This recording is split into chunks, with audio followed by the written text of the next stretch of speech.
Hey Waffle Gang, I do hope you are well. My name is Mark and today we're checking out some more Reddit stories, and if you do love a Reddit story, why not consider hitting that like, subscribe, maybe that notification bell too, and let's crack on with today's first story. Much love guys. Now today's first story is titled, Am I the Arsehole Here If I Allow My Law Firm to Be Sold or Go Out of Business? Long story short, I, male 37, am a minority partner in a law firm. My partner, male 81, just jumping in here, it means business partner of course, just in case, owns 90% of the business. I own 10%. I was brought on about 2 years ago as a means of resolving a cash flow issue. I'm basically a silent partner. It's been great for me as I've made my investment back and then some from my share of profits, and he handles all parts of running a business that suck, like bookkeeping, marketing, etc. My partner has been insistent for about a week now that we make time to have lunch just the two of us. Us doing lunch together isn't super unusual, but him being so insistent was, so I knew something was up. Today, that finally worked out. We talked and he told me he thinks it's time to retire. He wants to wrap things up on his end and be done by the end of the year. The big reason he wanted to talk to me is he wants me to buy him out. Now, under our partnership agreement, he had to offer it to me first. I figured maybe this is just a formality. I said I'm happy for him in his retirement. It's well deserved and he should enjoy the rest of his life. However, I don't want the business. He seemed pretty taken back by that to my surprise. He said if I didn't take it, he has someone else in mind he would sell it to, but he'd rather I take it over. I know the attorney he wants to sell it to and I like and respect that attorney. He was actually a senior associate at a law firm I worked at when I first became a lawyer and was somewhat of a mentor to me. We still talk pretty often. He will make the purchase wanting to increase his client base, but that's all the transaction will really be to him. He would want our client book so to speak, but he won't want staff and the other parts of the firm. That's the problem. I'm protected. The new partner either would have to buy me out too, or would have to work out a structure where I become a partner in the merged law firms in some way.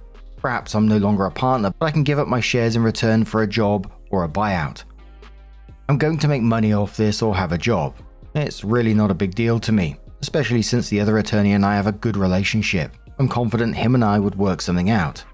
My co-workers, however, are not. This lawyer will almost certainly fire more than half the people I work with. These people rely on this job, have families, mortgages, etc. I feel terrible knowing I could have saved their jobs and didn't. On the other hand, I've never wanted to run a business. It's not in my DNA to do all the things being the majority owner is required to do. I don't want to have to worry about things like cash flow, expenses, marketing, etc.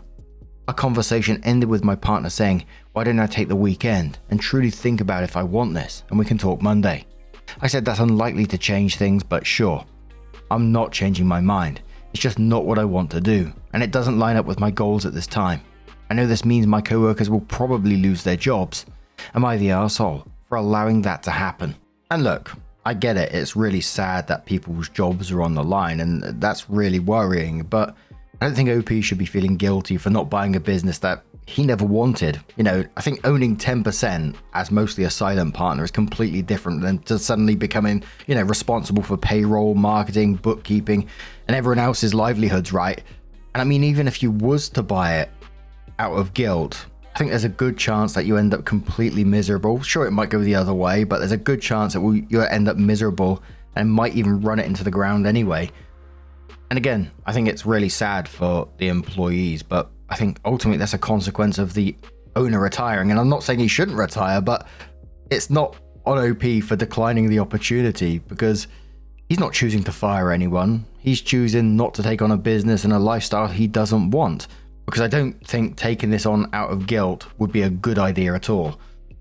But Brownie says this is not on you if he's concerned about the livelihood of other employees there. He should reconsider who he's selling to. Opie says I don't know how concerned he is. I'm concerned. Commodore says, well noble, if you don't want to stick around as an owner, then you will lose your power at some point and these people will be fired regardless. You're not really doing anything but delaying the inevitable. At best you can negotiate a buyout that gives these people a nice severance.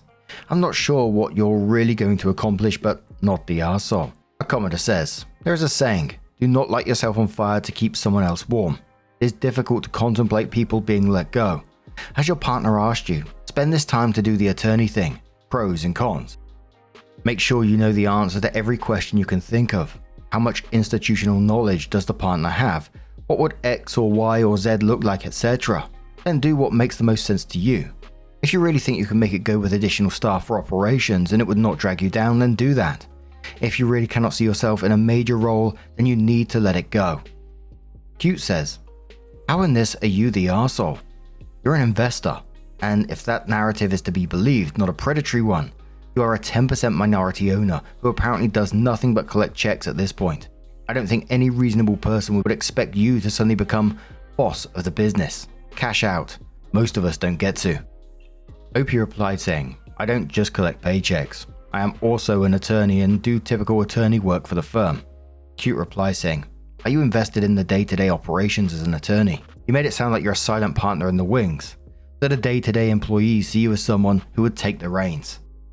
Opie says, I have 3 people that report to me directly, and when my partner isn't around due to vacation or something like that, then everyone reports to me until he returns. They've all reported to me at some point or another. Cosmo says, so you're a boss with a 10% share. These people are probably expecting you to take over because they know they'll otherwise be fired. I know you don't want to buy it, but you also feel concerned for these people you've grown to know. Have you considered buying them out to keep your employees and then selling 90% of the company to someone else again entirely? With a caveat that they all keep current employees for a set amount of time, an X amount of time of notice of a termination date. Or have you considered telling the guy selling 90% that he should do this with the other guy? Opie says, easier said than done. I'd have to find a buyer on those terms, and that's not going to be easy or potentially even possible. So it was 3 months later that Opie came back in to update and says, figured I would update everyone what ended up happening. Long story short, I did not buy the firm, and the firm was sold to the lawyer discussed in my previous email. The sale disclosed just over a month ago. The new attorney, as previously mentioned, was a former mentor, was happy to take me on as a partner. He told me I could not pull any additional money in, and my share in the merged firms would be about 4%. I could put money in and buy in any percentage I wanted to up to 25%, or I could be bought out and either just be an employee or find a new job. I ended up putting in money to the venture and owned 10% of the firm post-merger, same as the old firm. My responsibilities remain largely unchanged. As for my co-workers, not all of them lost their jobs. My old boss/partner is staying on through the end of the year to help with the transition. He is now technically an employee, which is a funny dynamic between him and I. He jokingly tried giving me an order the day after the merger, and we both laughed when I told him, from now on, I'll be the one giving the orders. He is then officially retiring at the end of the year and moving out of state to be closer to his son and new grandchild. I found out this is the reason he wanted to get out of the business and retire. He also had a minor health scare that I didn't know about that hastened this decision. Of the 3 other attorneys in our firm, one of them is employed at the new firm, one of them was let go but given a month's severance. The one I mentioned in the comments had demons unfortunately, and succumbed to their demons about 2 weeks after my post. Our secretary likewise lost her job as the firm we merged with already had one. She was given severance. Of our other staff, paralegals, clerks, etc., of which we were 7 at the old firm, 3 of them got to keep their jobs, however one of them quit rather than staying on. My paralegal was one of the ones who got to stay along with the paralegal of the other attorney we kept on. The others were given severance.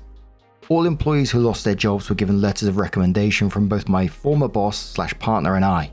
I was able to get one of the paralegals a job at a firm I knew was hiring. Another one of them I heard has a job at another firm through the grapevine. I'm not sure what happened to the others.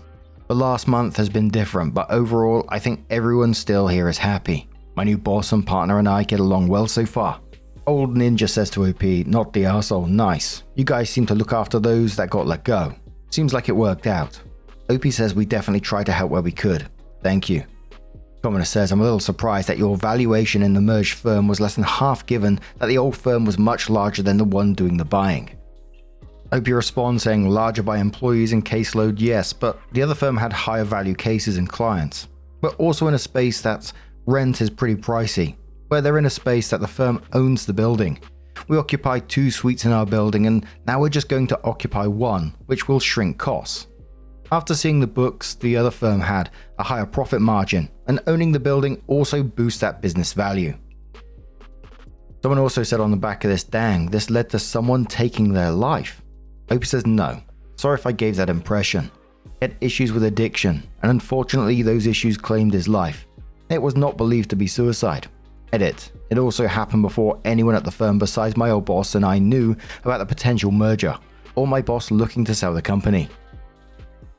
I think in the end, the actual story itself ended about as well as it could realistically, because OP didn't want to take on the business, and the only reason he would have done it was out of guilt.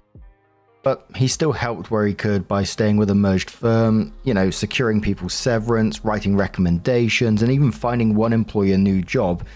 Not everyone kept their jobs, which of course is always going to be sad, but it seems like they were treated fairly through the transition. But obviously the sad part of the update was learning that one of the attorneys lost his battle with addiction or whatever was going on at that time, which of course is absolutely brutal. But what do you guys make of this situation? Let us know your thoughts down in the comments below, and let's move on to another story. Now our next story is from your royal garbageness from the Entitled People subreddit. It's a story that we have covered some months ago, but has a new update to it now as well. So if you want to skip certain parts of it, please feel free to use the timestamps. That's what they're there for. There's trigger warnings on this of emotional abuse, misogyny, and financial exploitation as well. It's titled, "Brother wants me to take out a loan for my mum's funeral." All involved are over 30 years of age. Background: I come from an Asian family where the daughters are considered outsiders, as in not part of the family anymore once married, so daughters are guests now, and the sons are valued more. Once parents pass away, it's the son's duty to do the funeral. Funerals can last up to 3 days. It's very tedious, long, and exhausting. Ever since I finished high school, my many siblings basically dumped my parents onto me to be the sole caretaker. My dad passed shortly after I finished high school, so I've been caring for my mum. My siblings never bothered to come help me care for my mum, and even when my mum asked them for help, they always referred it back to me. So I've gotten used to doing everything myself. They barely even came to visit my mum. My life had been put on hold to care for my mum for over a decade. I have a lot of resentment for my siblings. Over the years, her health slowly declined. She got a stroke 2 years ago. Before she came home from rehab, I told them I would need help caring for her. I said the same thing before I went back to work, because we could not live on just a few hours of PCA income, personal care aid, as it doesn't pay much either. I had requested more PCA hours, but was only given a few extra hours temporarily. None of them came to help. Even my brother, who lived with us at the time, didn't help. She was put in a nursing home. The present. My mum passed a few weeks ago. Today, my brother texted. He wants me to go take out a 10k loan because the life insurance check might not come in time before the funeral to pay for the funeral. My mum had paid for the life insurance herself because she doesn't want us going broke from paying for her funeral. She had said to me that she only wants a 1-day funeral, yet my other brother wants a 2-day to look good in front of relatives. In this community, people like to criticize and gossip. And of course, most of my siblings are very bad with money, so none of them, especially the sons, have money saved. They don't qualify for a loan either. Now, with how I've barely gotten any help, I think I've done my part while my mum was alive, so it's my siblings' turn. This funeral isn't even for my mum, but to look good in front of my relatives, so I put my foot down and said I was not helping with anything money-wise. I told my brother I wasn't taking any loans out. It was their turn to figure things out. He got mad and tries to guilt-trip me, saying he's the only one who cares for her funeral. I said I spent this long taking care of her, while none of them did anything. He said my mum was able-bodied, so she was able to take care of herself. Excuse me? You think the only part of taking care of someone means bathing them, cooking for them, wiping their butts and feeding them? No. Even if able-bodied, there's other aspects of caring for them, such as many doctor's appointments, waking up to take them to hospital at 1 a.m, sleeping in an uncomfortable hospital recliner chair, calling into work because they're in hospital so often and you don't know when the last time with them will be, being their chauffeur for their errands, amongst many other things. Of course, he didn't bother to read it and reply. Now I hope he knows how I felt when it was all just me. The top commenters to this one said, your brother can take out whatever loans he wants. He doesn't want to do it, and that's why he's asking you. He feels like you're a doormat. I hope you stop allowing people to use you like this. Sorry about losing your mother. I lost mine a few years ago, and it's hard. Another commenter says, if you take out any loan, your brother will find a million excuses to not ever pay you back. Don't do it. You've done enough and should not cover this expense. Your brother is a total asshole. Another commenter says, if he wants, he can take out the loan. You've done too much already. One more commenter says, if you're in the US, do not take a loan for funeral costs. Funeral homes in the US will allow the surviving beneficiary to sign the insurance policy over to the funeral home, and they will collect on the policy once it is paid out. You will know the amount that the policy is worth and what you have to spend. So OP comes in with a first update and says, didn't think I'd need an update, but boy, it just got intense. I forgot to include my gender in the first post, but I'm a female. So for some reason, when my mum did her life insurance, she made both my brother and me beneficiaries for half each. I'm not, of course, going to keep the money because she didn't want us fighting over money that she paid for it herself to use for a funeral, but welp, fighting over money we are. They all knew I was just waiting for the check to come and give them the money. Spoiler, when it comes to money, they've always came to me to borrow money because most of them are financially irresponsible. I woke up to a whole paragraph from my brother that he's cutting ties with me and I'm no longer his sister, how I stole a decade of SSI, Social Security income / supplementary income, forgot which one, worth 90k, and I should be ashamed of myself, freeloading off my mum. He isn't going to show up for the funeral if I showed up. Dude, you can't dictate who shows up and who doesn't. Yes, my mum helped pay rent because she wanted to help her children, but I wasn't the only one who lived with her. I was just the one who lived with her for the longest while the others lived for a few years and moved out here and there. And it's her money, so she can do whatever she wants with it. Other than helping with rent, I paid for everything else. Spoiler, there was a time for about half a year where he couldn't find a job while living with us, yet still allowed me to steal my mum's money while he freeloaded off of us too. My sister then called me because he decided to screenshot our convo and send it to the siblings group chat. She said I shouldn't say I did everything, because all I did was take my mum to doctor's appointments, and that if I had said that then, what if relatives ask where all my mum's money went? Then I wouldn't be able to give them all that money since I was the one taking care of her. I'm heartbroken and sad my ex-brother would go nuclear just because I wouldn't sign a 10k loan, and it's the end of the world now. But it's all for the better because now I see his true colours and can be guilt-free that I wasn't doing enough for my mum. He crossed a bridge and burned it, so I have one less sibling to deal with. A top commenter says, as the saying goes, you never really know a man until you share an inheritance with him. Another one says, please keep the money for yourself. Another one says, but there was help that was given and they did nothing. Therefore, you did do everything. And why are they so sure they know what you did each and every day? Another commenter says, they're already saying you stole money, so you may as well keep your half.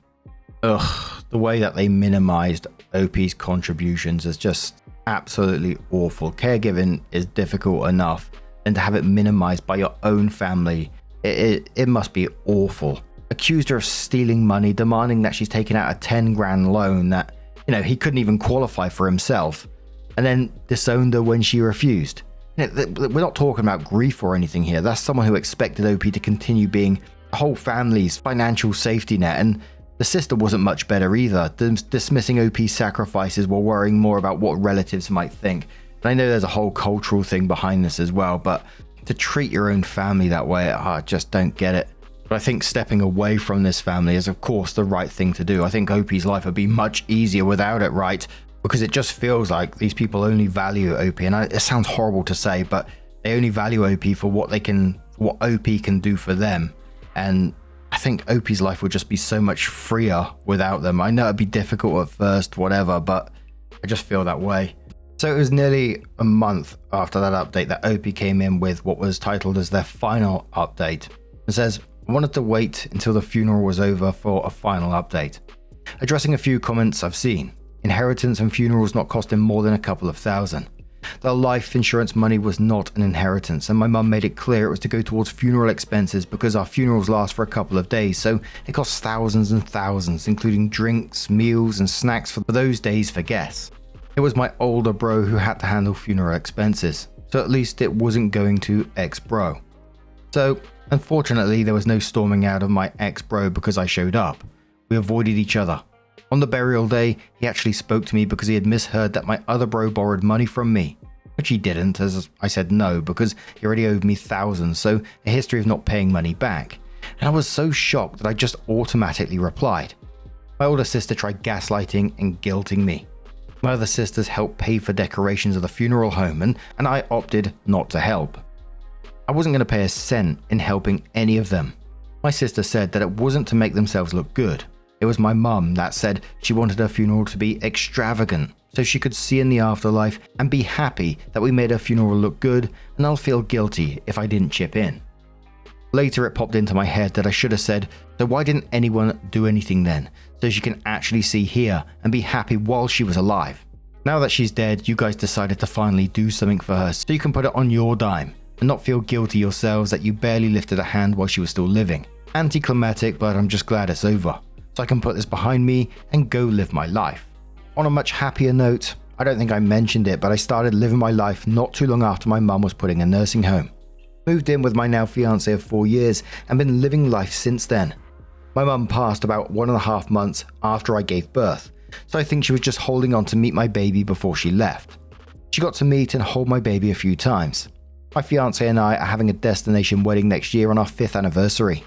None of my siblings are invited, nor anyone from my side since I'm not close to them, but my nieces are since I'm close to them.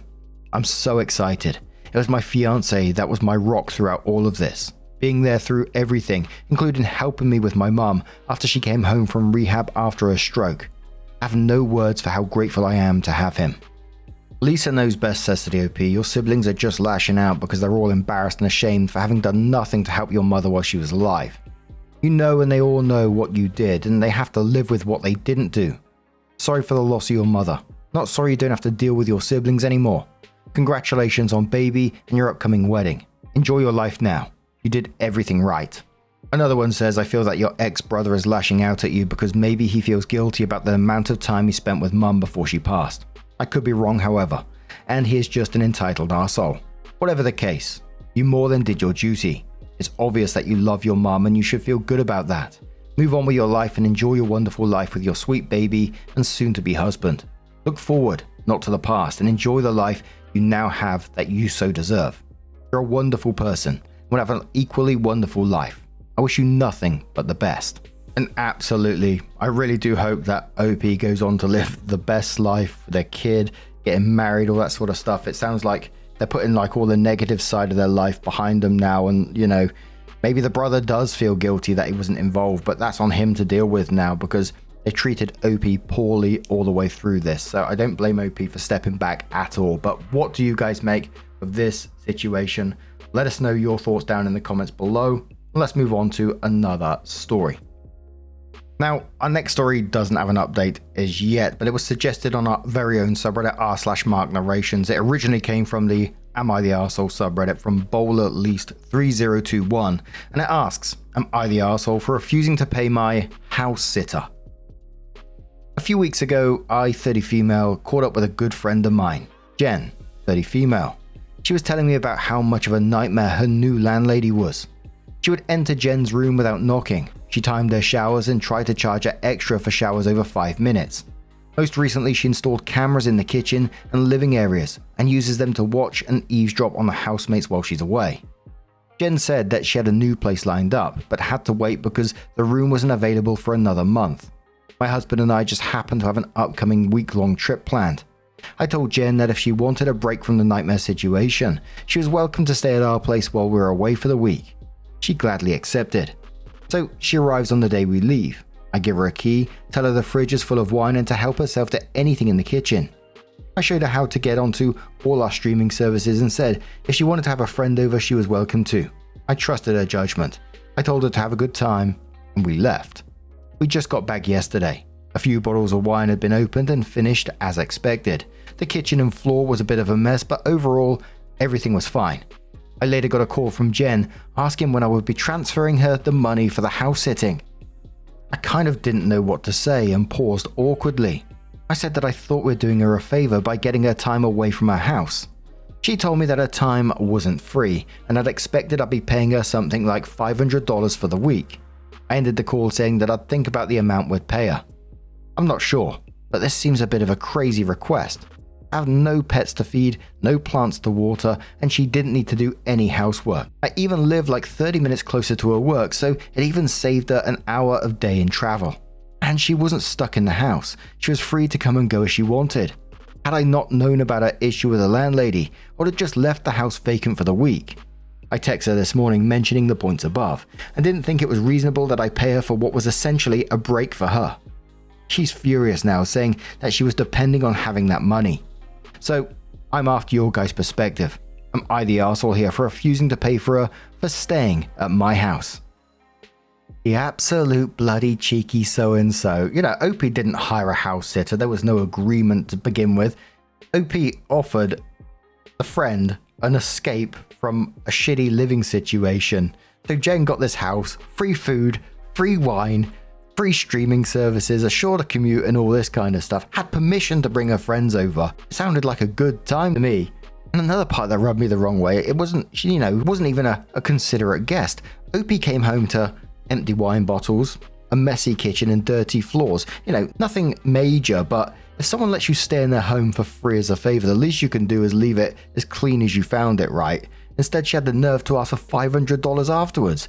Cheeky bloody sod. I wonder if she had planned this before she accepted going to the house, or she just made it up afterwards because she thought she'd get something extra out of it. A commenter says, no, you do not owe this person any money, not the arsehole. Someone replied saying, charge her $1,000 for 1 week's rent and cleaning fee, like an Airbnb. Fire says, not the arsehole, and say, oh, so sorry, sweetheart. The wine fee, food fee, extra electricity fee, streaming fee, cleaning fee, shower as long as you want free, not being eavesdropped on fee, and you didn't ask or set up an expectation of being paid fee equal to your payment. Do better next time. Opie says, yeah, if she had spoken to me up front about getting paid, I would not have let her stay. And I can practically guarantee that if I rejected paying her at the start, she would have still agreed to stay anyway. And many of the comments were just saying exactly the same thing. I think it was an overwhelming not the arsehole, and just thinking, what is that bloody cheeky sod doing? But what do you guys make of this situation? Have you ever had someone that entitled in your life before? Let us know your thoughts down in the comments below.